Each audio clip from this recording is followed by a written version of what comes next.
Hi friends, இன்றைக்கி பார்த்துட்டிங்கன்னா டே 4. புழு எந்தளவுக்கு வந்திருக்குன்னு பார்க்கலாம். இப்போ இங்கே பார்த்தீங்களா, ஃபுல்லாக புழு தான். இங்கே பாருங்க, இது வந்து கோழிக்கு போட்டால் நல்ல ப்ரோட்டீன். இங்கே பாருங்கள்,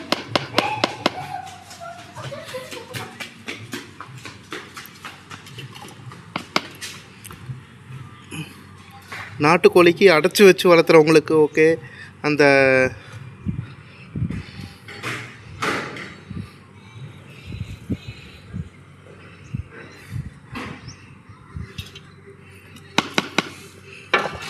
இங்கே பாருங்கள் எவ்வளோ புழு உற்பத்தி பண்ணியிருக்கணும். அதே மாதிரி பிஎஸ்எஃப்னு சொல்லிட்டு ஒரு புழு இருக்குது. அது வந்து பழங்களால் உற்பத்தி பண்ணுறது. அது நாங்கள் 2 டைம் போட்டு ட்ரை பண்ணோம், பெருசாக வரல. அது வந்து பெரிய புழு, அதில் தான் நல்ல ப்ரோட்டீன் இருக்குது, இதுலேயும் நல்லா ப்ரோட்டீன் இருக்குது. இது வந்து வந்து உட்காந்து அது மொட்டு வச்சு அதிலேருந்து வர புழு.